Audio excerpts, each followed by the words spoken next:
The quantum transmission array hummed with alien frequencies as Dr. Patricia Wells decoded the first message from beyond the stars. Her coffee had gone cold hours ago while she worked through the mathematical patterns that would change everything.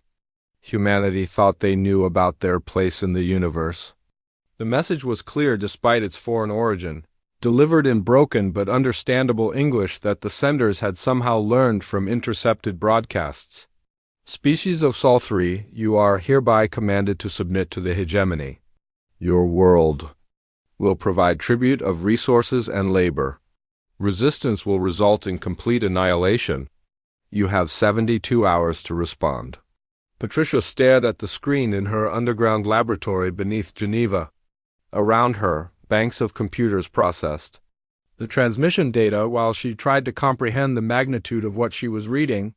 Humanity was not alone, and apparently they had just been given an ultimatum by beings who considered them nothing more than another conquest. The message continued with technical specifications that made Patricia's blood run cold. The aliens called themselves the hegemony, a confederation of species that had dominated this section of the galaxy for over 3,000 years. They had conquered 47 different civilizations, each one absorbed into their empire without significant resistance. The mathematical projections they included suggested they possessed technology centuries beyond human capability. Within hours, the message had been transmitted to every world leader. Emergency sessions convened in capital cities while military commanders reviewed their hopelessly outdated defense plans. The alien fleet was already at the edge of the solar system. Massive ships that appeared on telescopes like moving cities among the stars. President Maria Santos called the first emergency session of the newly formed Unified Defense Council. Representatives from every nation gathered via secure channels while their scientists confirmed what everyone already feared. The alien ships numbered in the thousands, each one larger than anything humanity had ever built. Their weapon signatures suggested energy outputs that could glass entire continents. General David Knox had spent his entire career preparing for wars between nations, never imagining he would face beings from another world. As he reviewed intelligence reports on the alien fleet, he found himself oddly calm. War was war, regardless of who was fighting it.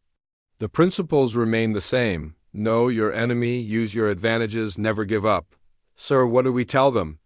Asked his aide. A young officer whose hands shook as he handled the classified reports. Knox studied the tactical displays showing alien ship positions. We tell them exactly what humanity has always told bullies, no. The response took exactly 71 hours and 59 minutes to prepare. President Santos stood before cameras that would broadcast humanity's answer to every corner of Earth and into space where alien sensors would record every word. She wore a simple business suit rather than military dress, her voice steady as she delivered the message that would echo across the galaxy. To the hegemony fleet currently approaching our system. We have received your ultimatum and discussed it thoroughly. Humanity's response is simple.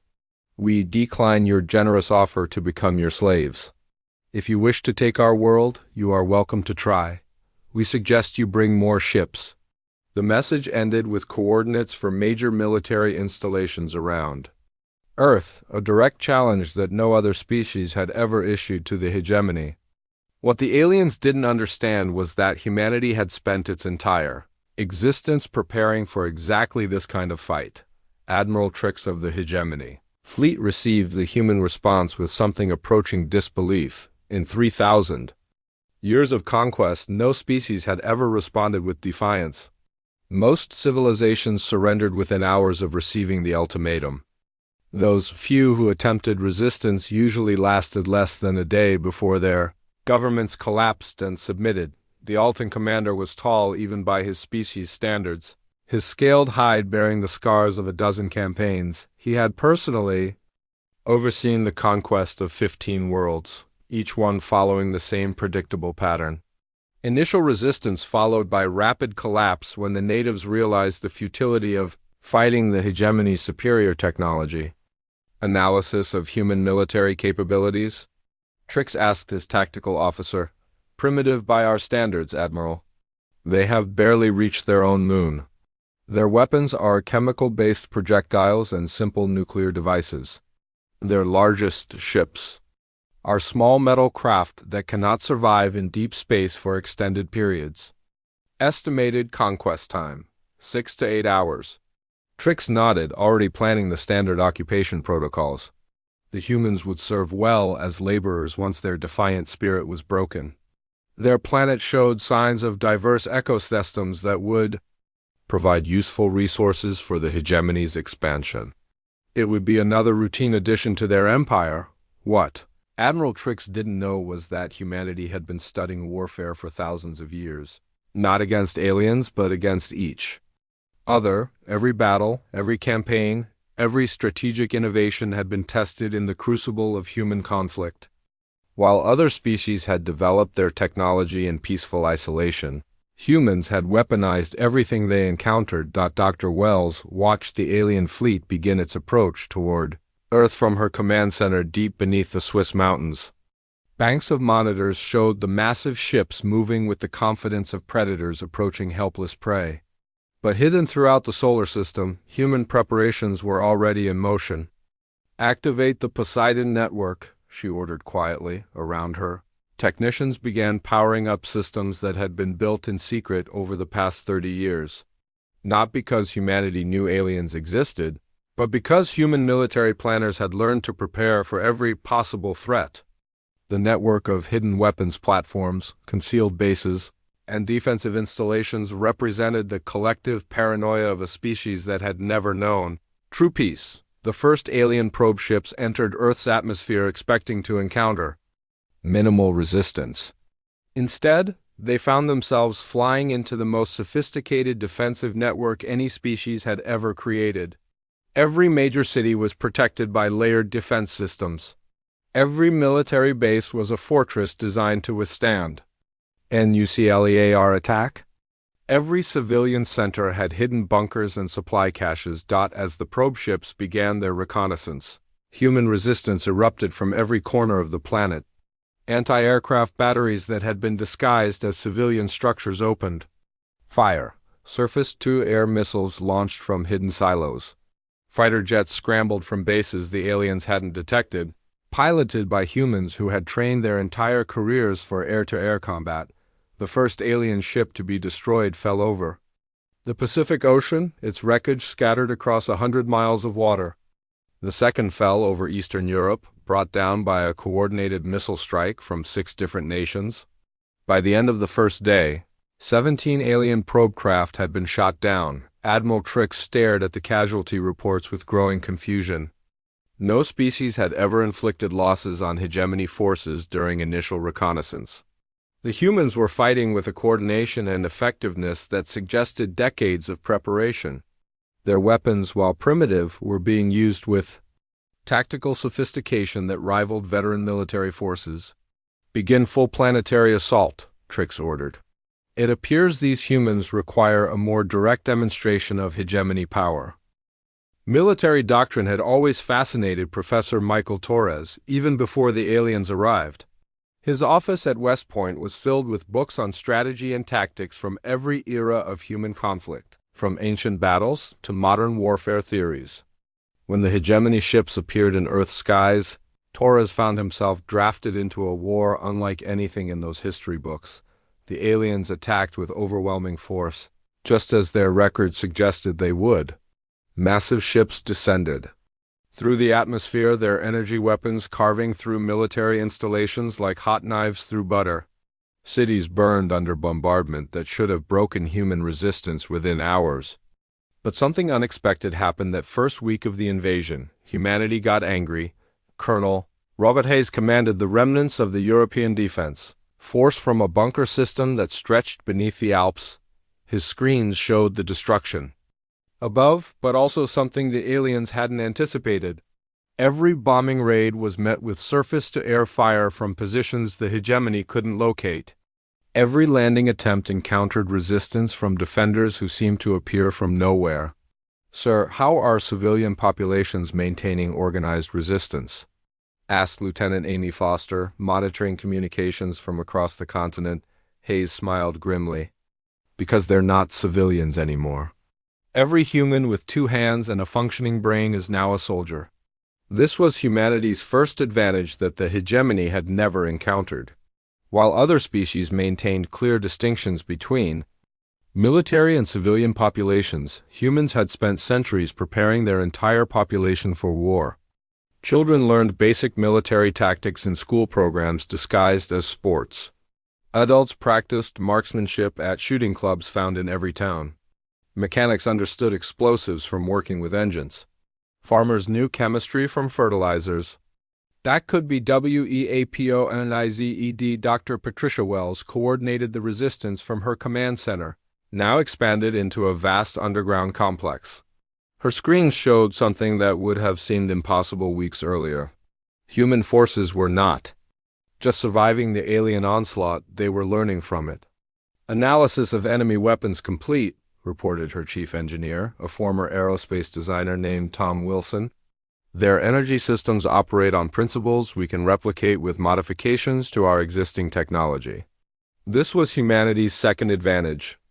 While other species treated new technology as sacred knowledge to be preserved and studied for generations, humans immediately began tearing apart everything they captured. Alien weapons were disassembled within hours of being recovered. Their principles were understood, improved, and implemented in human designs with a speed that shocked the hegemony. Admiral Trix received reports that made no sense according to 3 millennia of conquest experience. Human resistance was not only continuing but intensifying. Worse, their technology was rapidly advancing as they incorporated hegemony innovations into their own weapons systems. How is this possible? Trix demanded of his science officer, a insectoid being whose species had submitted to the hegemony without firing a shot. Admiral, the humans appear to treat technology as modular components rather than integrated systems. They combine technologies in ways we never considered. Their weapons are becoming hybrids of our designs and theirs. The first human ship equipped with alien technology appeared over the ruins of London.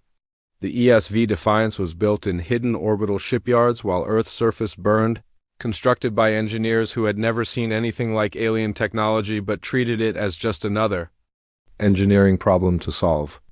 The ship was smaller than hegemony vessels but faster and more maneuverable, equipped with weapons that combined human projectile systems with alien energy technology. Captain Lisa Reynolds commanded the Defiance during its first engagement with a hegemony cruiser. Her crew was composed of pilots who had trained on atmospheric aircraft, gunners who learned their trade on ground-based artillery, and engineers who had worked on everything from submarines to spacecraft. Tactical analysis? Reynolds asked as they approached the alien ship. Their shields are designed to stop energy weapons, Captain.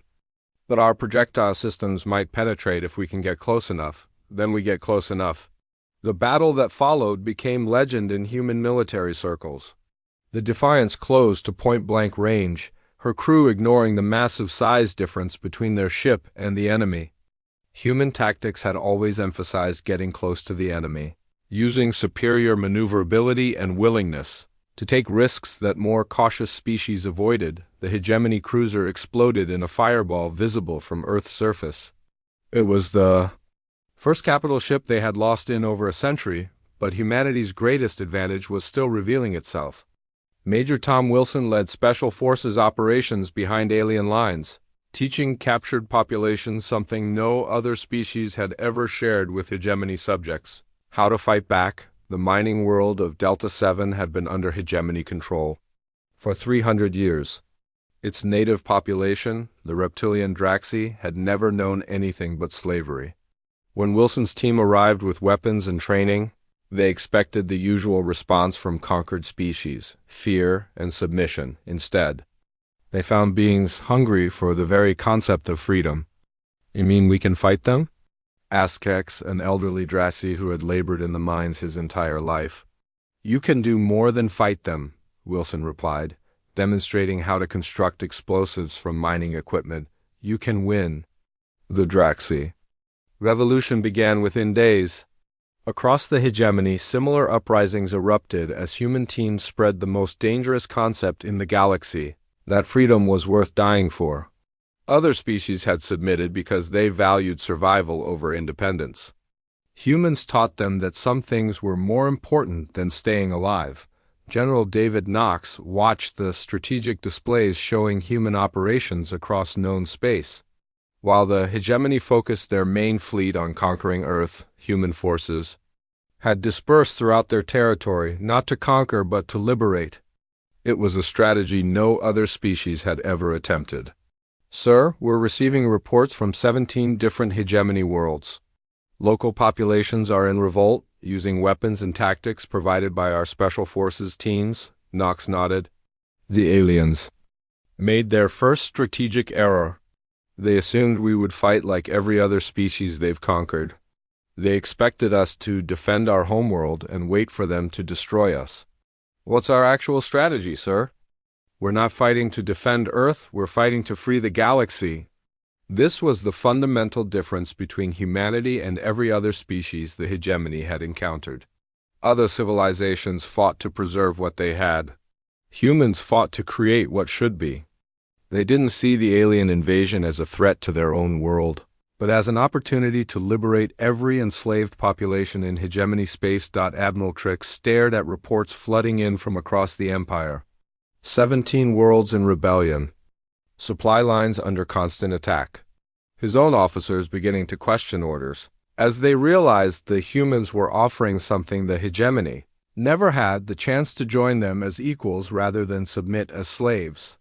Admiral, the humans have made contact with our command staff.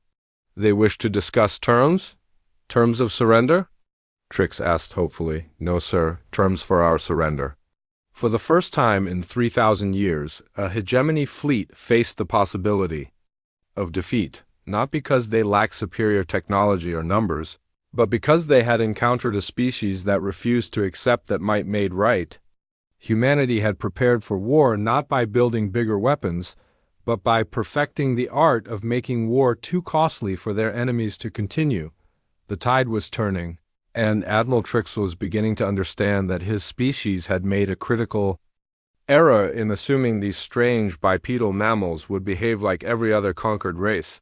The humans were not fighting to survive conquest. They were fighting to end conquest forever.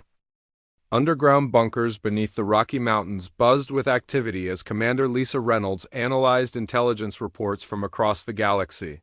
6 months had passed since the hegemony invasion began, and the data streaming across her screens told a story that would have seemed impossible when the first alien ships appeared in Earth's skies. Humanity was winning, not through superior technology or overwhelming numbers, but through something far more dangerous to an empire built on submission.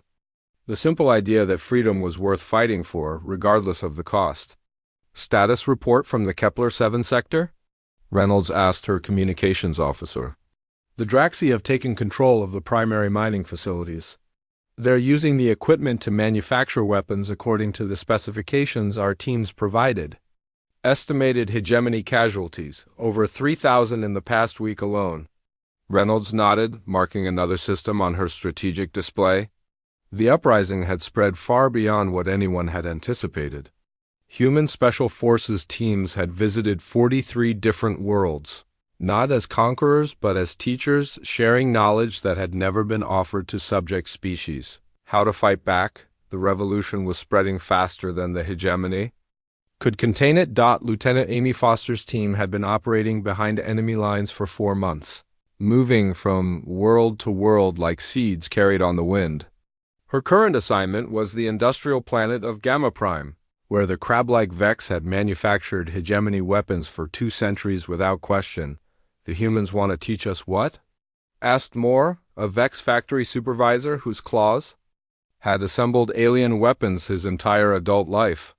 How to make those weapons work for you instead of against you. Foster replied, demonstrating modifications that would reprogram the targeting systems. Your people built these weapons. You know them better than the hegemony does. Use that knowledge. Within days, the Vex had not only seized control of their factories but begun producing modified weapons designed specifically for rebellion. The psychological impact rippled across the hegemony as reports reached Admiral Trix that conquered species were not just fighting back, but doing so with superior versions of hegemony technology. "This is impossible," Trix muttered, reviewing casualty reports from 17 different sectors. "How can primitive species develop superior weapons technology in mere weeks?" His science officer, Dr. Now, had been studying human tactics since the rebellion began. "Admiral, I believe we have fundamentally misunderstood these humans. They do not treat technology as we do." "Explain." "We view technology as fixed systems to be preserved and maintained. They view it as raw material to be improved and modified. Every weapon they capture becomes the basis for 3 new weapons designs. Every tactic we use against them becomes a lesson they share with other species." This was the crucial difference that was costing the hegemony their empire. While alien species had developed their technology in isolation, carefully perfecting systems over generations, humans had learned to innovate under pressure. Their entire history was one of rapid adaptation, of taking existing ideas and improving them through necessity. Captain Robert Hayes commanded the human fleet that had become the backbone of the Galactic Rebellion. The ESV Defiance had been joined by dozens of other vessels, each one a hybrid of human engineering and captured alien technology. More importantly, his crews now included volunteers from every species that had joined the uprising. Navigation plot for the hegemony supply depot at coordinates 447 Alpha? Hayes asked his navigation officer, a former Draxi slave who had learned stellar cartography from captured hegemony data. "Course laid in, Captain. The Vex engineers have provided specifications for the depot's defenses. They should know, since they built them." This was another advantage humanity had discovered by accident. By treating former enemies as potential allies, they had gained access to detailed knowledge of hegemony installations, tactics, and weaknesses. Every species that joined the rebellion brought intimate understanding of the systems they had been forced to build and maintain. The attack on the supply depot demonstrated the evolution of human tactics. Instead of the frontal assaults the hegemony expected, Hayes coordinated simultaneous strikes from multiple directions using ships crewed by different species, each contributing their unique strengths to the battle plan. The depot fell within hours, its stockpiled weapons and supplies immediately redistributed to rebel forces across 3 sectors. More importantly, the facility's destruction sent a message that echoed throughout hegemony space. The Empire was no longer invincible. Dr. Patricia Wells monitored the strategic situation from her command center, now expanded to include representatives from 12 different species. The wall displays showed something unprecedented in galactic history. A multi-species alliance based on voluntary cooperation rather than conquest. "Psychological warfare assessment?" she asked her intelligence chief. "The hegemony is experiencing mass defections for the first time in their recorded history. Their officers are beginning to question orders. Their troops are abandoning positions, and several entire fleets have requested permission to join our forces." "Permission?" "They're asking to become allies rather than simply surrendering. Apparently, they've never encountered an enemy that offered redemption instead of revenge." This was perhaps humanity's most dangerous weapon, the concept of forgiveness. While the hegemony maintained control through fear and punishment, humans offered former enemies the chance to join the cause they had been fighting against. The psychological impact was devastating to a system built on the assumption that might made right. Admiral Trix found himself facing a situation no hegemony commander had ever encountered. His own officers were requesting private meetings to discuss what they called alternatives to continued conflict. His troops were deserting not to avoid battle, but to join the enemy forces.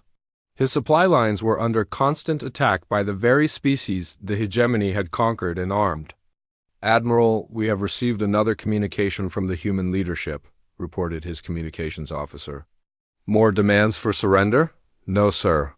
An invitation to discuss terms for your personal defection to their cause." Trix stared at the message display in something approaching shock. The humans were not demanding his surrender or threatening his execution. They were offering him the opportunity to join their rebellion against his own empire, to become an ally in their fight for galactic freedom. They want me to betray everything I have served for 3,000 years? Admiral, with respect, perhaps they want you to serve something better. The comment came from Sub-Commander Rix, Trix's own second-in-command. The fact that a loyal hegemony officer was even considering such ideas demonstrated how thoroughly human concepts were undermining the foundation of alien authority. Major Tom Wilson's special forces had evolved beyond simple military operations. His teams now included former hegemony officers who provided intelligence on remaining loyal forces, captured scientists who helped reverse engineer alien technology, and civilian specialists who understood the infrastructure of conquest better than any human could. Analysis of hegemony fleet deployment? Wilson asked during a planning session that included representatives from 7 different species. They're pulling back from outer sectors to protect their core worlds, reported a former hegemony tactical officer who now wore human insignia. The Empire is contracting as they lose control of conquered territories. Recommended action? We accelerate the liberation campaign. Every day we delay allows them to consolidate their remaining forces. Wilson nodded, studying displays that showed rebel activity across hundreds of star systems. The tide had not just turned. It had become a tsunami of liberation that was sweeping away 3 millennia of hegemony dominance. The final proof came when entire hegemony fleets began switching sides without firing a shot. Not because they were defeated in battle, but because their crews had embraced the human idea that they could choose to fight for freedom rather than oppression. Admiral Trix received the reports in his command center as one by one. His subordinate fleets declared their intention to join the Human-Lead Alliance. Ships he had commanded for decades were now flying alongside vessels crewed by the very species he had been sent to conquer. Sir, we are receiving surrender requests from our remaining loyal forces.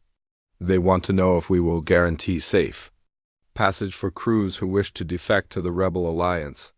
Trix looked around his command bridge at officers who had served the hegemony faithfully for centuries.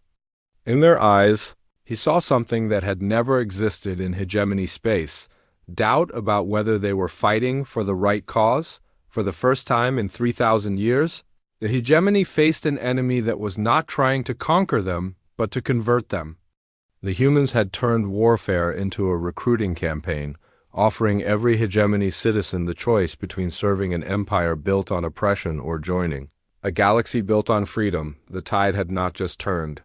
It had become an unstoppable force that was washing away everything the hegemony had built, replacing it with something unprecedented in galactic history: hope. Fire rained from the sky above the ruins of New York as Elena Vasquez led her resistance cell through the subway tunnels that had become humanity's underground highway. The hegemony had bombarded Earth's major cities for 8 months, yet somehow the resistance had grown stronger with each attack. Status on the Brooklyn sector? Elena asked through her comm unit, dodging falling debris as another alien bombardment shook the tunnels above. Still operational.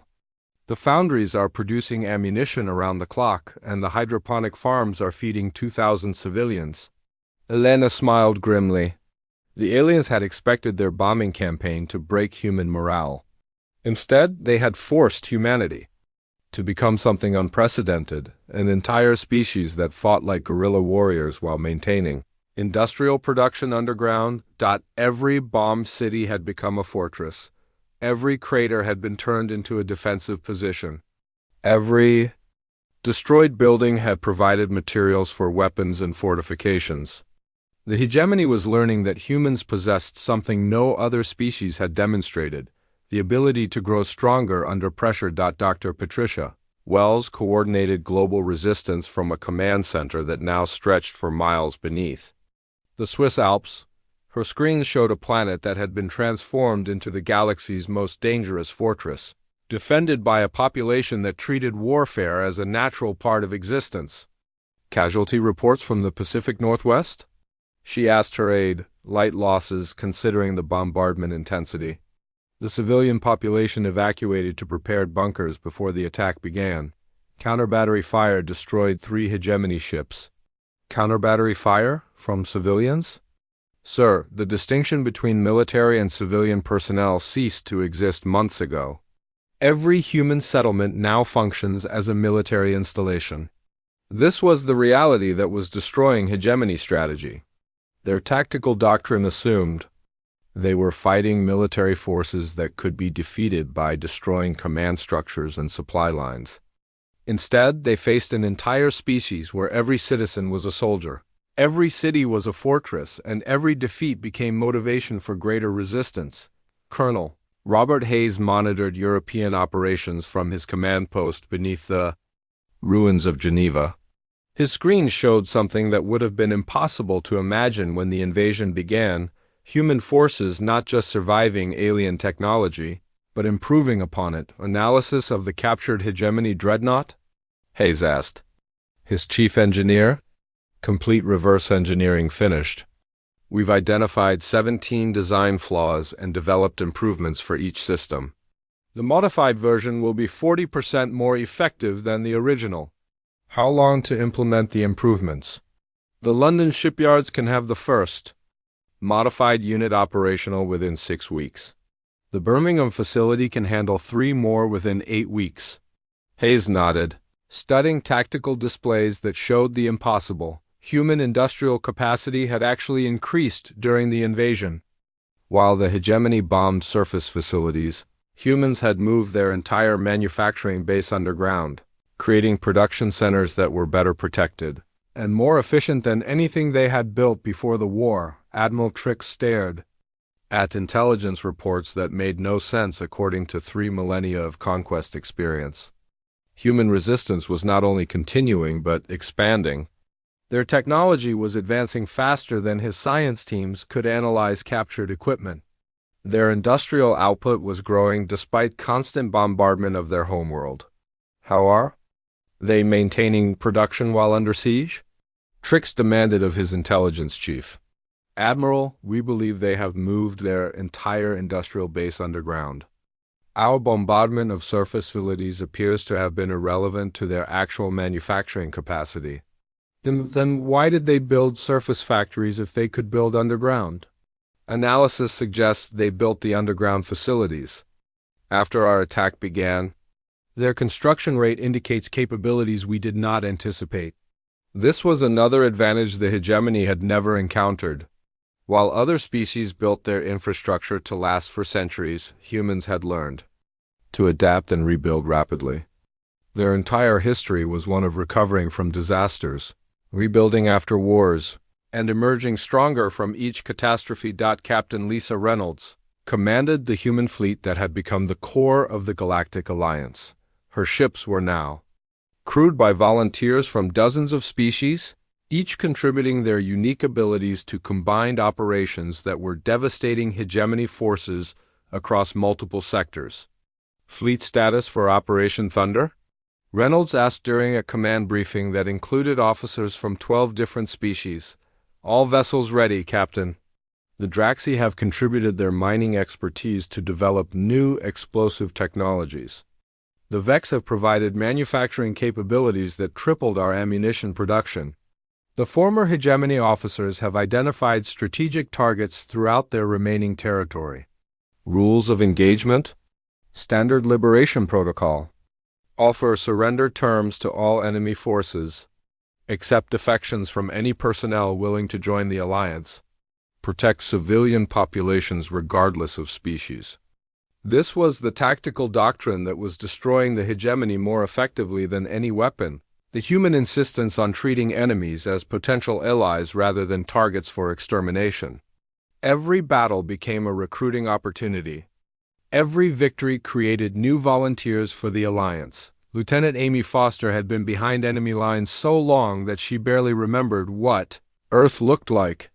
Her team now included former hegemony soldiers who had volunteered to help liberate their own former territories. The psychological impact of this reversal was devastating to remaining loyal forces. Intel on the fortress world of Sigma Prime? Foster asked her intelligence officer. a former hegemony captain who had defected after witnessing human treatment of prisoners. Heavy fortifications, but the garrison includes conscripts from 17 different conquered species. Our psychological warfare specialists believe most would defect if offered reasonable terms. What constitutes reasonable terms by human standards? Freedom, equal treatment, and the chance to help liberate their homeworlds, Foster smiled. Human. Terms were apparently so reasonable that they seemed impossible to species raised under hegemony oppression. The idea that former enemies could become trusted allies was so alien to galactic thinking that it continued to shock even species who had experienced human generosity firsthand. The attack on Sigma Prime became a textbook example of human warfare. Doctrine. Instead of bombarding the fortress until it surrendered, human forces surrounded it and began broadcasting messages in 43 different languages, explaining exactly what would happen to garrison forces who chose to defect. This is Captain Amy Foster of the Human Liberation Fleet. We offer full amnesty to all hegemony personnel who lay down their arms. You will be treated as allies, not prisoners. Your families will be protected, your homeworlds will be liberated, and you will have the opportunity to help free other enslaved populations. The fortress surrendered within hours as entire units switched sides. More importantly, the garrison provided detailed intelligence on hegemony defensive systems throughout the sector, accelerating liberation operations by months. Major Tom Wilson coordinated special operations that had evolved far beyond military missions. His teams now functioned as diplomatic units, traveling to hegemony worlds not to destroy but to negotiate the voluntary surrender of enemy installations. Status of the Hegemony Naval Academy at Tau 7? Wilson asked during a briefing with his multi-species command staff. The Commandant has requested a meeting to discuss surrender terms. Apparently, the cadets have been studying human tactical doctrine and want to join the Alliance. The cadets want to defect? Sir, they want to learn from the species that defeated the hegemony fleet. From their perspective, humans represent the future of galactic military science. Wilson shook his head in amazement. Human success had created a feedback loop where even enemy institutions wanted to adopt human methods. The hegemony's own military academies were teaching human tactics because they were demonstrably superior to traditional alien warfare doctrine. Dr. Patricia Wells reviewed global strategic assessments from her expanded command center. The displays showed Earth as the hub of a galactic alliance that included over 60 different species, all voluntarily cooperating in ways that had never existed in recorded galactic history. Assessment of hegemony remaining strength? Wells asked her intelligence chief. Less than 20% of their original forces remain loyal. The rest have either defected to our alliance or declared neutrality. Their core worlds are experiencing internal rebellions as local populations embrace human concepts of self-determination. Projected timeline for complete liberation? At current rates of defection and territorial liberation, the hegemony will cease to exist as a political entity within 18 months. However, we may achieve de facto victory much sooner as their remaining leadership recognizes the inevitability of defeat. Wells nodded, studying displays that showed the impossible. Humanity had not just survived an invasion by a superior galactic empire. They had converted that empire into allies. The hegemony was collapsing not because it had been conquered, but because its own people had chosen freedom over oppression. Admiral Trick sat alone in his command center, reviewing reports that documented the complete collapse of everything he had served for centuries. His own officers were defecting to the Human Alliance. His troops were abandoning their posts to join liberation forces. His empire was dissolving as conquered species embraced the revolutionary idea that they deserved to be free. Admiral, we have received another communication from the Human Command, reported his last remaining loyal officer. More terms for surrender? No, sir. An invitation for you to address the Galactic Liberation Council as a founding member of the new alliance. Trick stared at the message in shock. The humans were not demanding his surrender or threatening his execution. They were offering him the opportunity to help build something better than the empire he had served. to become a leader in a galaxy based on cooperation rather than conquest. For the first time in 3,000 years, a hegemony admiral faced a choice no member of his species had ever considered, whether to serve an empire built on oppression or help create a galaxy built on freedom.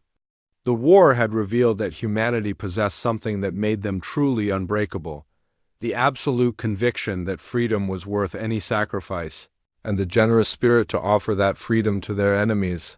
Sunlight streamed through the great windows of the treaty hall on the rebuilt space station that now served as the capital of the Galactic Freedom Alliance.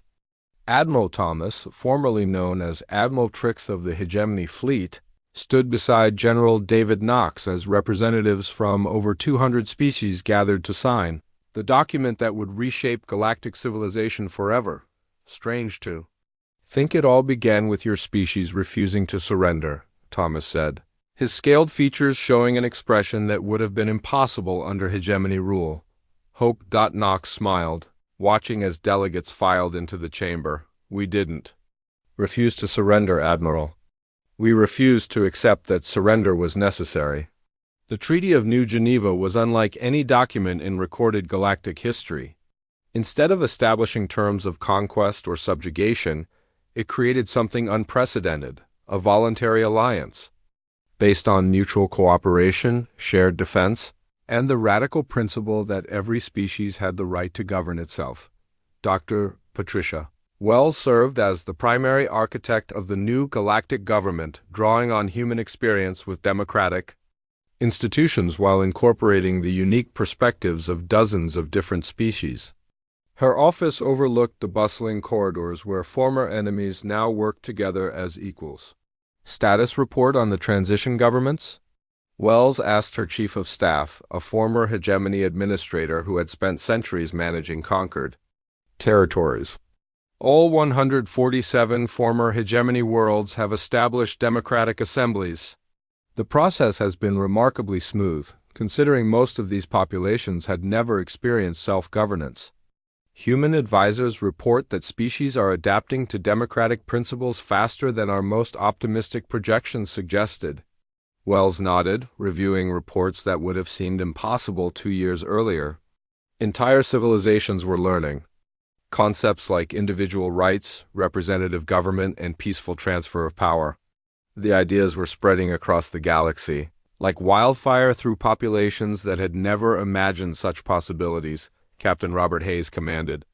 The patrol fleet that now protected trade routes throughout Alliance space. His ships were crewed by volunteers from dozens of species, all working together to ensure that commerce flowed freely between worlds that had once been separated by conquest and oppression. Navigation report for the Outer Rim sector? Hayes asked his helmsman, a former hegemony officer who had become one of the Alliance's most effective peacekeepers. All shipping lanes clear, Captain. The Draxi commercial vessels are reporting record profits from trade with the Vex manufacturing worlds. The economic integration is proceeding ahead of schedule. Hayes smiled as he watched the tactical display. Instead of showing military formations preparing for battle, his screens displayed merchant vessels, passenger ships, and cultural exchange missions. The galaxy had discovered that cooperation was far more profitable than conquest. Lieutenant Amy Foster had traded her military uniform for civilian clothes as she established the first Galactic University on the former fortress world of Sigma Prime. The facility welcomed students from every member species, teaching not just human knowledge but creating new fields of study that combine the wisdom of hundreds of different civilizations. Enrollment numbers for the new semester? Foster asked. Her academic coordinator, a former hegemony scientist who had spent centuries developing weapons and now dedicated her skills to education. Over 50,000 students from 112 different species. The most popular courses are comparative government, interspecies communication, and what the students are calling applied human studies. Applied human studies? They want to understand how your species develop the concepts that are reshaping galactic civilization. Democratic theory, individual rights, scientific method, artistic expression. These ideas are considered revolutionary by most of our students. Foster laughed, remembering when human concepts had been considered normal rather than revolutionary.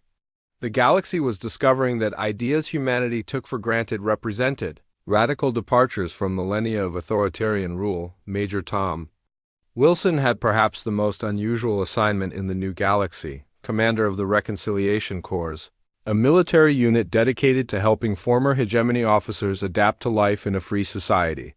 His headquarters were located on the former hegemony capital world, now renamed Liberty Prime. Progress report on the integration program? Wilson asked during his weekly briefing with former enemy commanders who now served as advisors and teachers.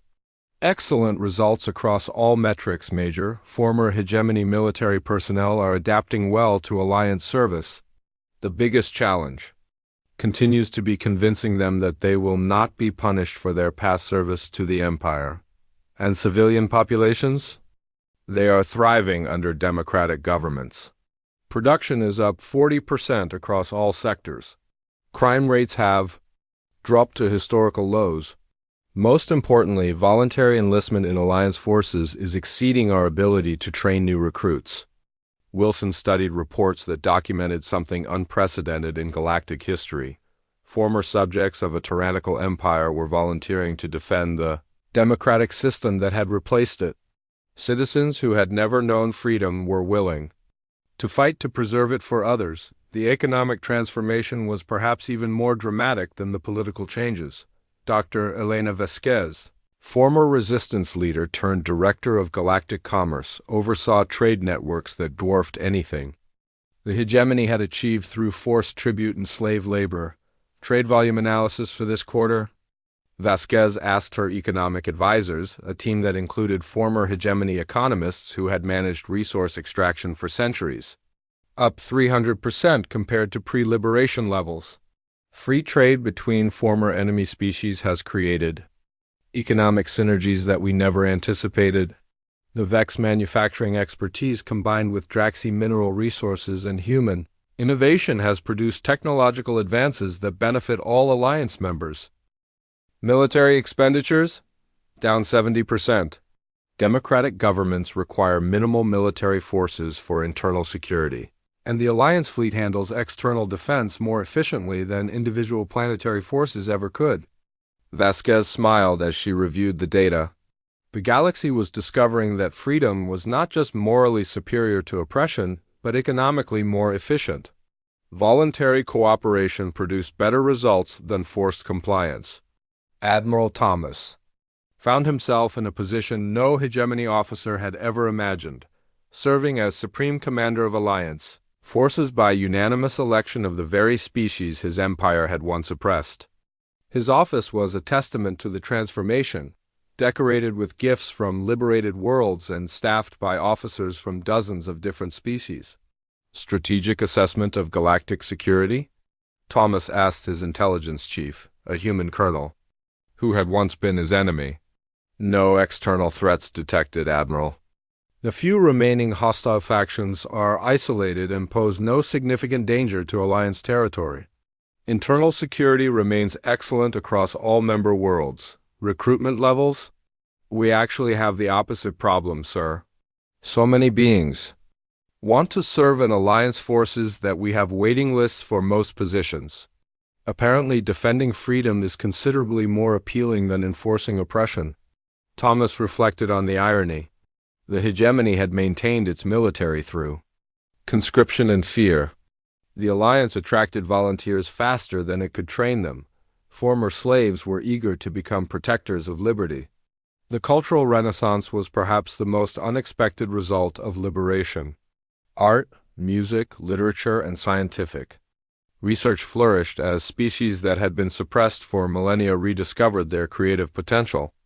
The Alliance capital hosted festivals that showcased the artistic achievements of hundreds of different civilizations. Dr. Patricia Wells attended the opening ceremony of the Galactic Cultural Exchange, held in a massive amphitheater that accommodated beings with vastly different physiological requirements.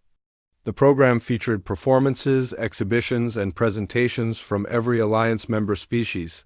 Most impressive display? Wells asked her cultural attach as they watched a Draxi musical ensemble perform alongside human musicians. The collaborative works, definitely.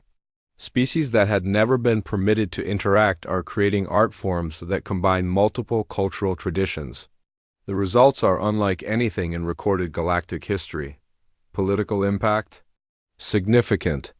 Cultural exchange is building bonds between species faster than any diplomatic initiative could achieve. Shared artistic experiences are creating emotional connections that transcend political boundaries. Wells watched as former enemies shared the stage, their performances celebrating not just their individual cultures but their shared commitment to freedom. The galaxy was discovering that diversity was a source of strength rather than division. The signing ceremony for the Treaty of New Geneva represented the formal conclusion of humanity's accidental conquest of the galaxy. Not through military force, but through the simple demonstration that cooperation was superior to conquest. General David Knox addressed the assembled delegates, representing species that had traveled from across the galaxy to participate in the creation of something unprecedented, a voluntary galactic government based on democratic principles. We gather today not as conquerors and conquered, but as equals choosing to build something better than what came before. The hegemony lasted 3,000 years by ruling through fear. The alliance will endure longer by governing through consent.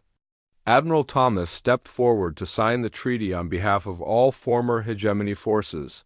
His signature represented not surrender, but transformation from enforcer of oppression to guardian of liberty.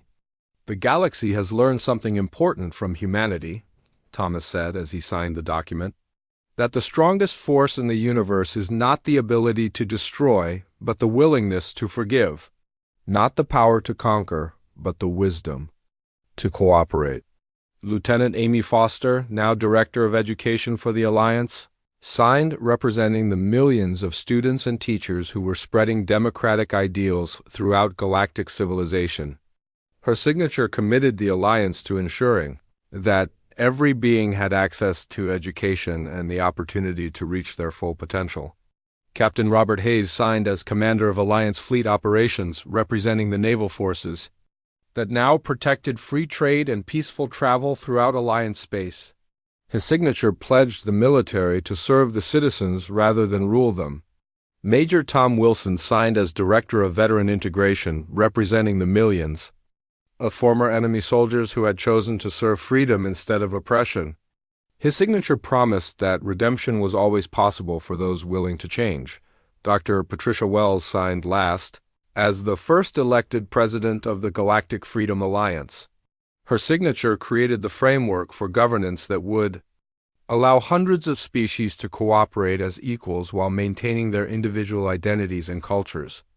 The treaty was ratified by unanimous consent, creating a galactic government based on principles that humanity had considered normal.